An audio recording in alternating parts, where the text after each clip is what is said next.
From the American Academy of Neurology, I'm Dr. Daniel Correa. And I am Dr. Katy Peters, and this is the Brain and Life Podcast.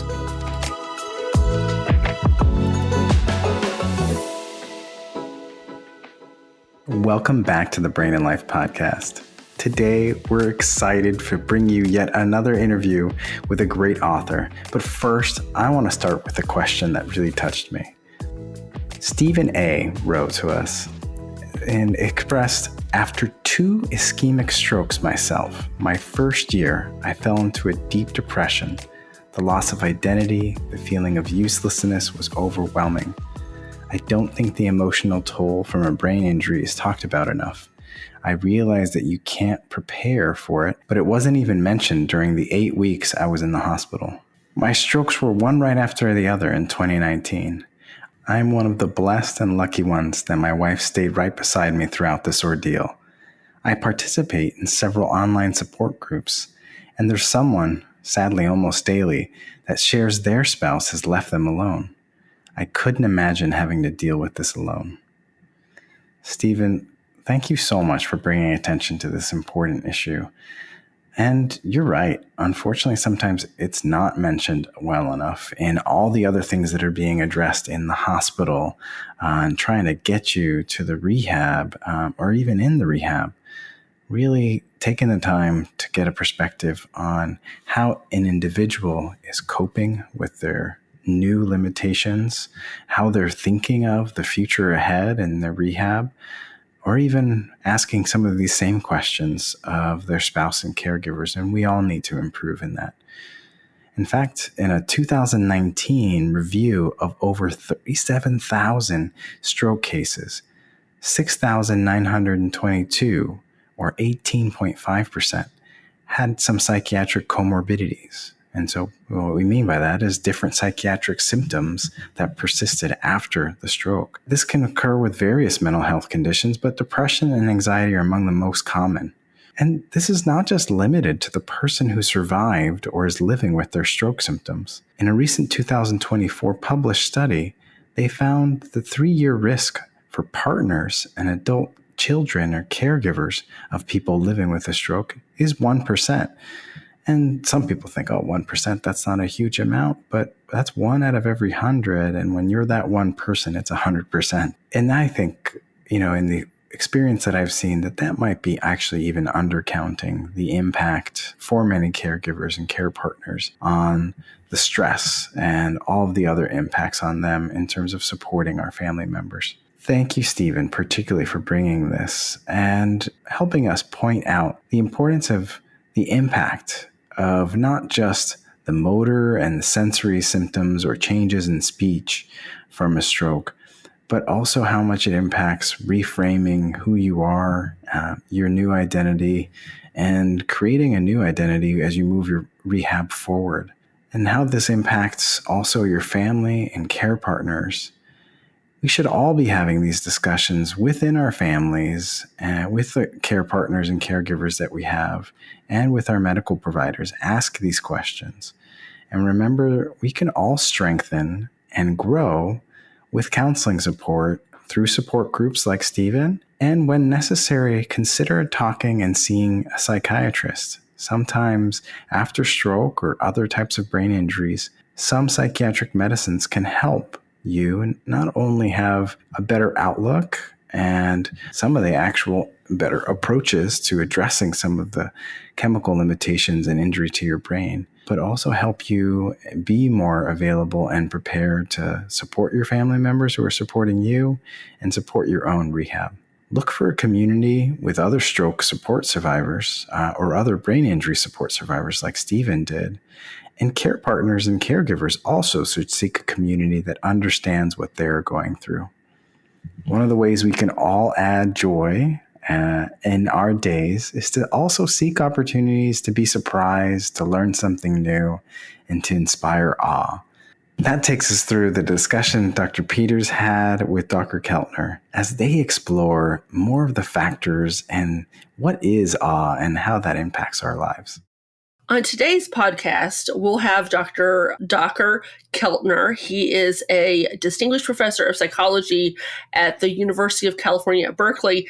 And really what's amazing is he's going to talk about the phenomenon of awe. And if you don't know what awe already is, it's really an investigation into a universal, powerful, much needed sort of emotion where we really don't do much. We just sort of have that experience. And he talks about 8 kinds of awe. The first is moral beauty. This is when maybe something that you see, maybe a mother that has had something tragic happen to one of her children and she's showing strength, or even in one of our patients or caregivers or loved ones when they are maybe having challenges or losing a loved one.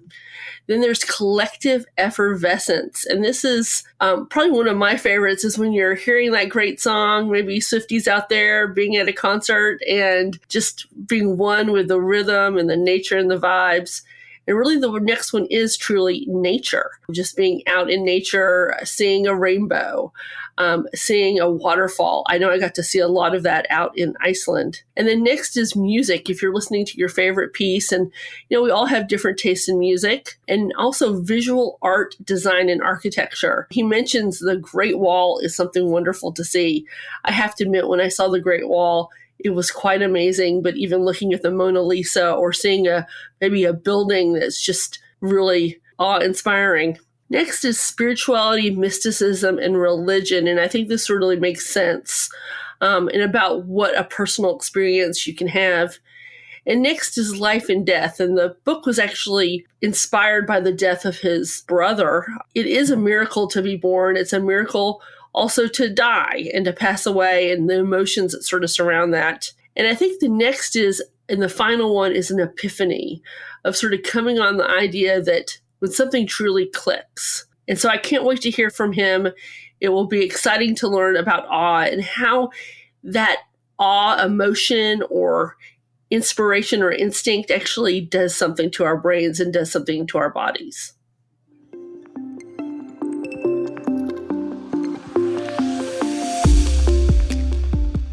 Can't get enough of the Brain and Life podcast? Keep the conversation going on social media when you follow @NeuroDrCorrea and @BrainAndLifeMag, or visit brainandlife.org.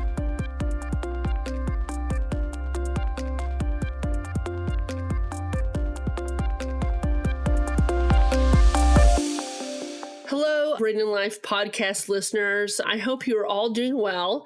And I know that I am awestruck because I have a wonderful guest for us today. It is Dr. Dacher Keltner. He is a distinguished professor of psychology at the University of California at Berkeley. He also is the faculty director of something that I can't wait to learn about, a Greater Good Science Center.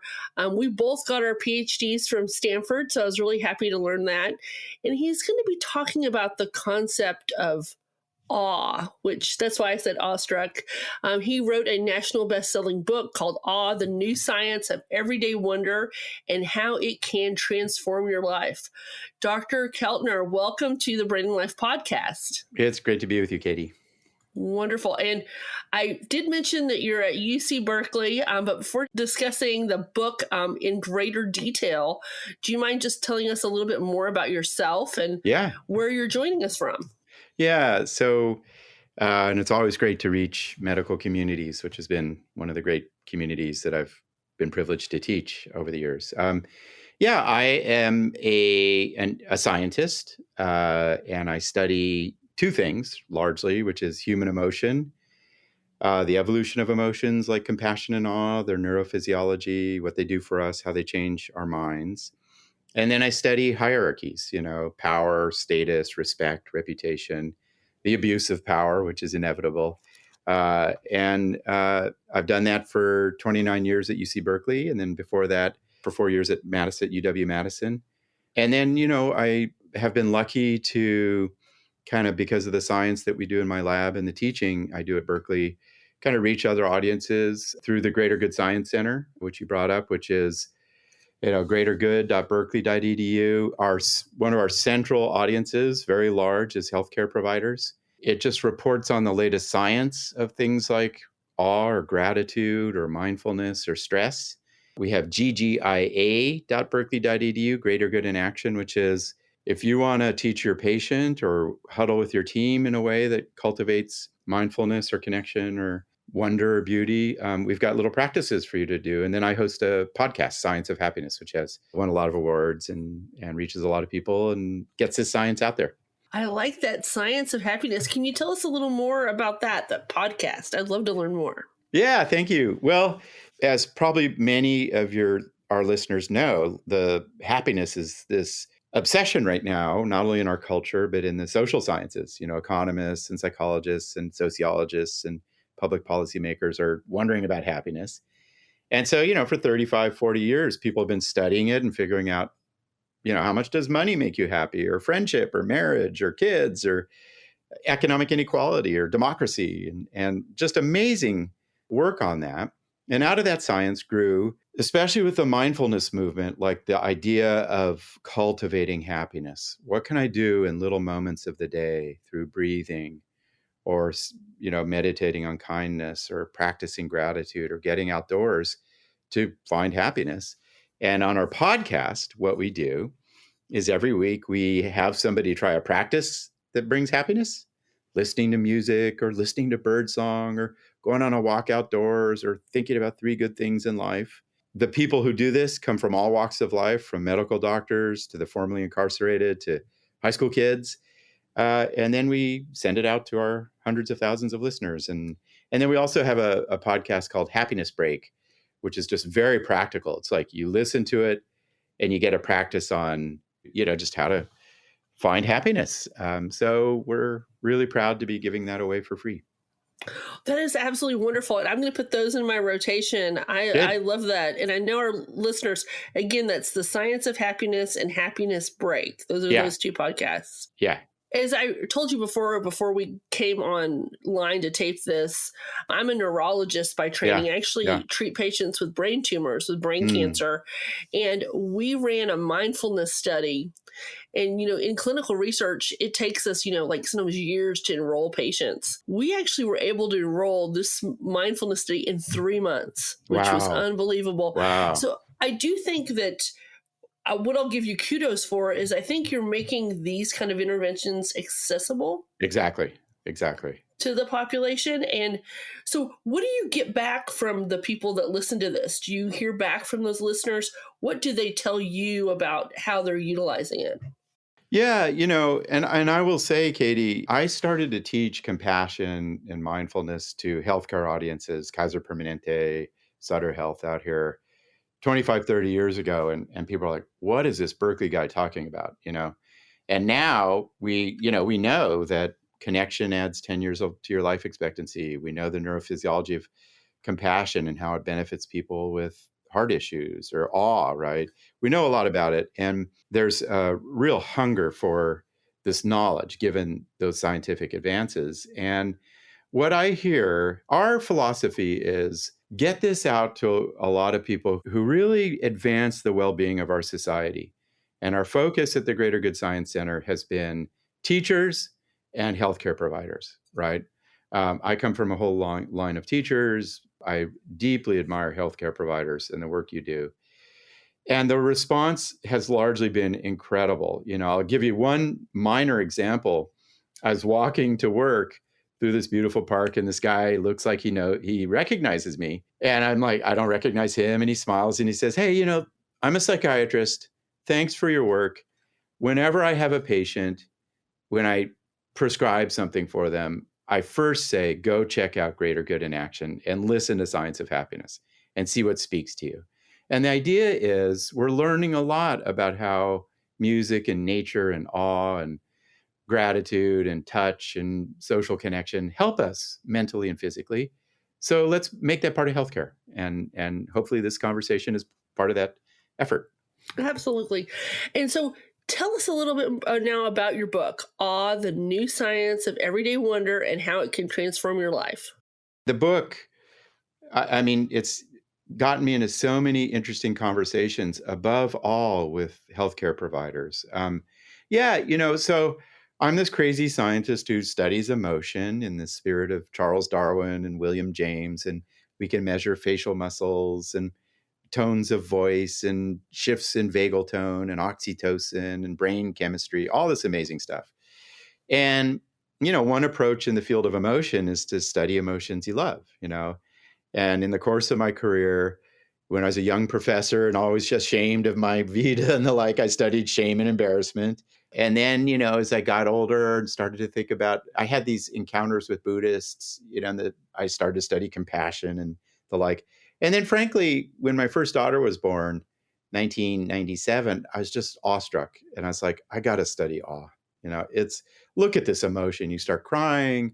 You want to do good for the world. You're awestruck. And so what I did in my lab, this is 8-10 people and lots of labs around the world, is we just studied awe. We studied, awe is an emotion you feel when you encounter vast mysteries. Like Einstein, I feel it is the fundamental human emotion. It has a remarkable neurophysiology of reduced activation in the default mode network, where the ego really is activated, vagal tone, parasympathetic activation, oxytocin release, reduced inflammation, tears. Amazing.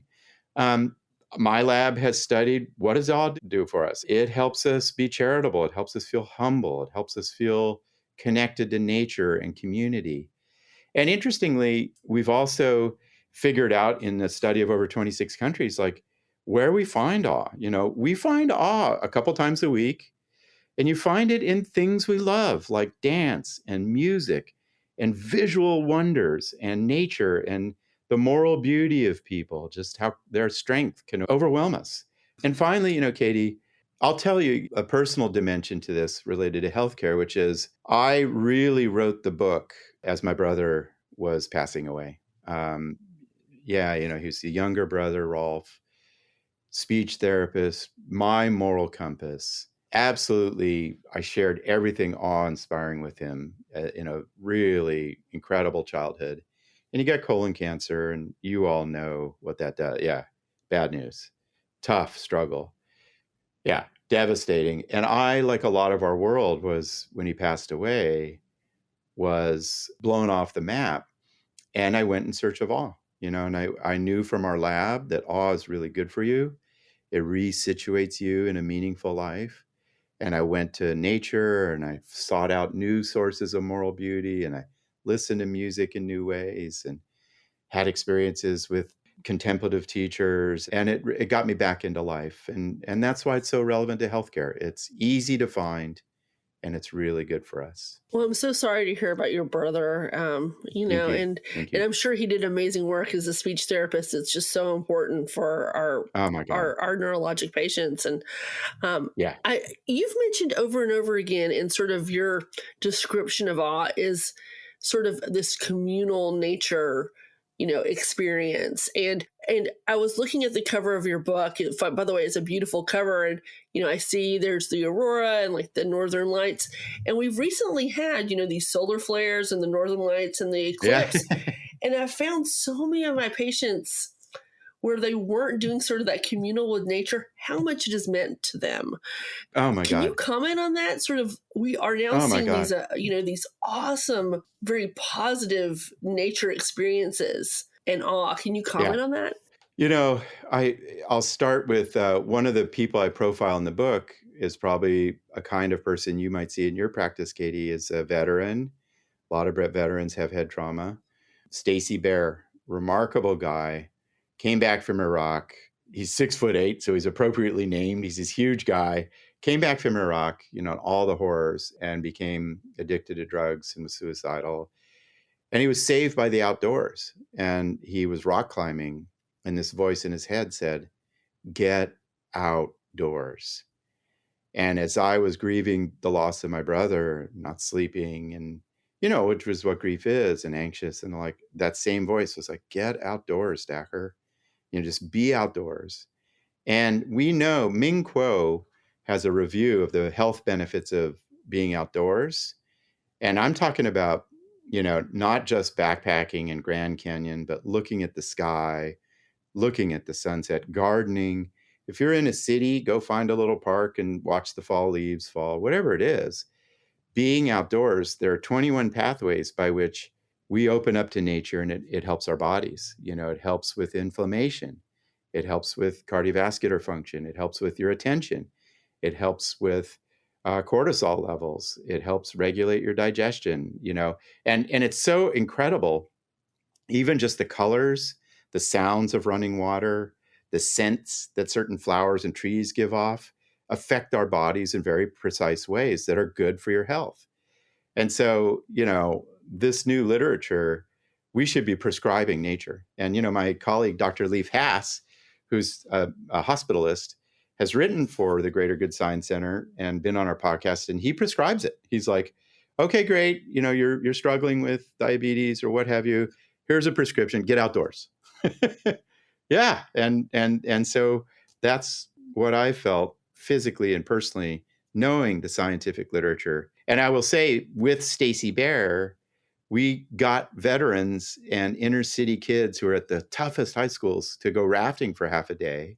And it gave them weeks of benefits, 32% drop in PTSD, So I think this has to be part of 21st century healthcare. I completely agree. And I guess the first place that I would think would fill my cup is, after being in California for so long, Lake Manzanita, definitely at Lassen National Park. I'm a big fan. I've never been. What's it do for you, Katie? Like, what happens to you when you're there? I just, it's the coldness of the lake and all the trees and just seeing the mountains and being at a high elevation, and also the memories of the communal nature of it, of going there with my uncle and my grandmother and my parents, really comes back to sort of not just my own self having that awe moment in that nature, but also sharing it. And I know that you do research with social interaction. Yeah. Would you posit that awe could be contagious? Oh my God, is it contagious? And let's start with a fascinating finding, which is, or let's start with first where we are culturally. High levels of depression, anxiety. Vivek Murthy, our Surgeon General, whom I get to work with from time to time, loneliness epidemic. 40% of Americans feeling like they don't have the connection they want. And when we feel awe, when you go look at Lake Manzanita, even if you're by yourself, you're like, I feel connected. I feel like I'm part of something large. And that's the point, the communal part of awe. And then, is it contagious? I mean, this is one of my favorite discoveries, and we've yet to study this in the lab, but there's a kind of awe we find in stories of moral beauty.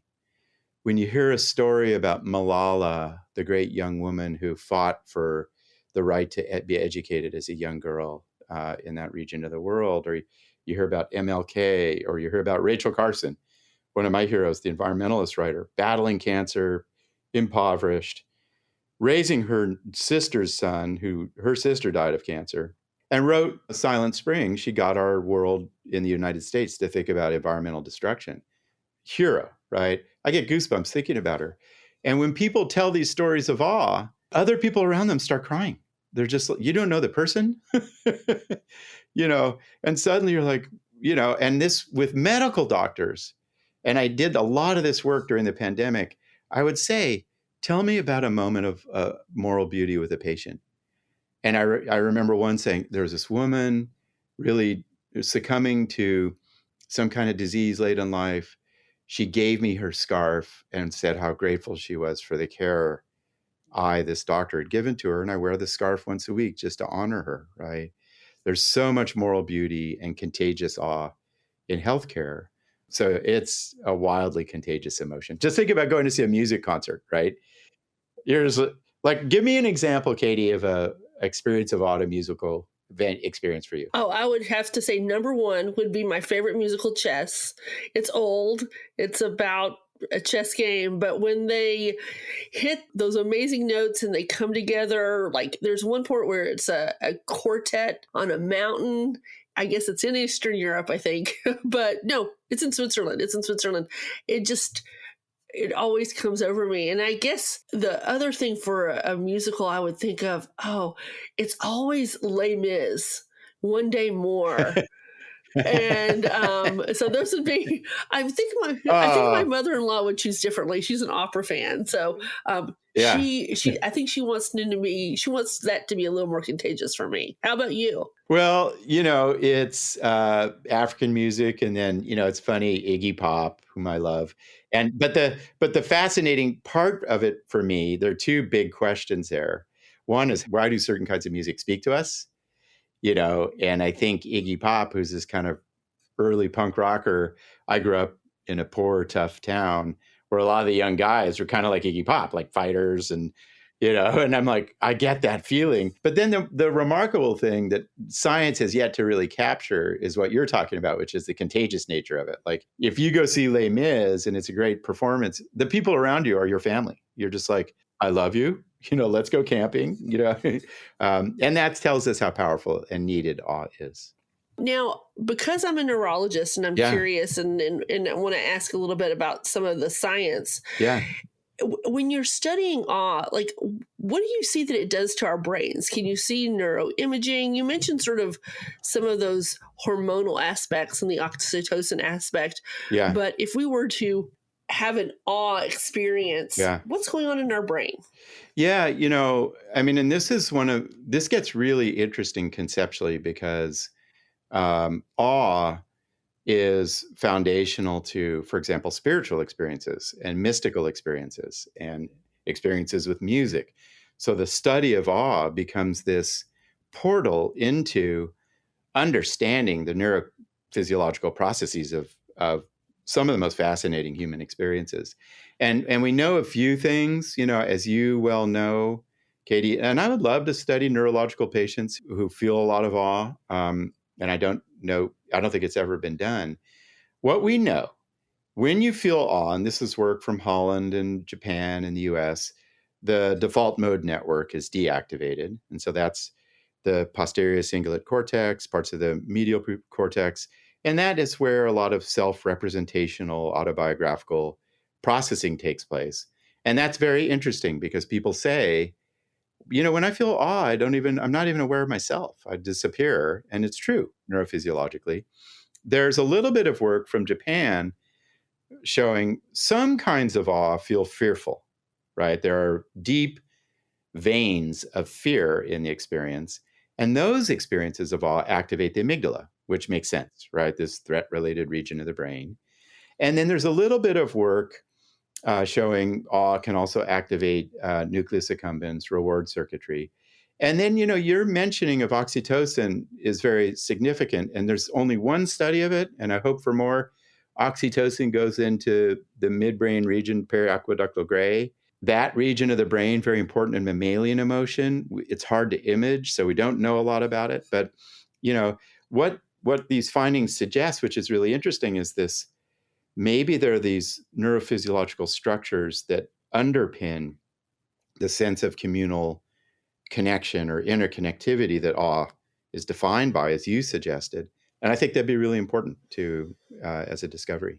Yes, I've always wanted to study hope in our patients. I think that, and I've always thought of it, hope as almost a construct of really reward, and even in the shape of how we evaluate placebo experience, and think of it as something coming from the activation of the nucleus accumbens. So I agree with you. What I think is fascinating that you mentioned is sort of not only does it have that reward sense, awe does, but it's also like not a depersonalization, but sort of it's something wider than you are. This is so profound, and so much of Western psychology and neuroscience and perhaps neurology, your field, has kind of centered on self-focus and self-interest and rewards. And yet all of these important processes are involved in depersonalization of like, no, this isn't about me. This is about, and so for example, aesthetic experiences, when you find music transcendently beautiful or art or somebody's a dance performance, that is a depersonalized experience. It's not about you. It's about other stuff out there. We don't know a lot about that process neurophysiologically, and awe could get us there, which would be really cool to start to unpack. How can we move from looking through the world through our brains and minds in terms of self, but then also being free to the self and going to other domains in a depersonalized way. Yeah, I'll have to give a shout out to my colleague, Dr. Joel Salinas. He was the one, he actually wrote a book. I don't know if you've read it. It's called Mirrored Touch, Notes from a Doctor Who Can Feel Your Pain. And it's about he has synesthesia. So he describes the phenomenology. And when I was talking with him, I was like, I wish I could feel that way, and to have those kind of experiences. Yeah. But I think these are the important things to study because we do want to have, effect on our brain health, and can awe do something to our brain health. Now, have you studied that? Do you know that does awe, like other than the oxytocin and sort of the experience, does it promote longevity? You mentioned that it did lessen PTSD. Yeah. And, for the listener, I just published a paper with Maria Monroy, 2022, on what we know about the health benefits of awe. And there are many, reduced inflammation, better vagal tone, enhanced attention, lower cortisol. We don't know a lot about brain health. And it's such an important direction to go and we're starting this work in our lab. And if there are listeners out there who have patient groups that want to do this work, please reach out. I'll give you an example. You can find a lot of awe with music. And, we're working with Carnegie Hall on developing ways to find awe with music. And people love music. People with neurological conditions certainly could listen to music regularly. Why not build a program that helps them find the deeper meaning of music, awe, and see what it does for their brains, right? The same with visual art, that forms of art bring us awe, being outdoors. These should we're initiating tests. I would love to work with brain health scholars. I think it's a next frontier, frankly, for a lot of good reasons. And it's one of the missions here at the American Academy of Neurology and also our Brain and Life magazine and podcast. We're all about what we can do for brain health. And I would say it's a continuous thread that sort of runs through our podcast. But one of the challenges is unfortunately our patients may develop, their senses get compromised. Yeah. So where, they could have really loved music before, maybe they have an agnosia that's associated with it, or whether it's visual or auditory, but maybe if you could harness awe, you could overcome it. Yeah. And, let's remember those 8 wonders of life that I write about in the book, that across the cultures, that music, visual design, stories about people. There's a lot of awe out in the world that is, if one modality is compromised, say audition, you can go to the visual. There are probably olfaction roots to awe, smelling incredible flowers and the like. So there are ways to get it. And it's really what I'm devoting the next 10 years of my career to build a suite of awe intervention offerings that if you have a patient group, you can try one. You can try a music program, or you can try a visual design program and see what it does. I want to be part of the awe intervention, awe revolution, the awe beginning. So, but Dr. Keltner, this has been so much fun chatting with you today. I just want to give a shout out to, again, your 2 podcasts, Science of Happiness and Happiness Break. Yes. And I started your book. I need to finish it. You better. I will. Next time there's a pop quiz. But the book is Awe, the New Science of Everyday Wonder and How It Can Transform Your Life. And just thank you again so much for coming and joining our podcast. Thank you, Katie. It's been a wonderful conversation. I so respect the work that you all do.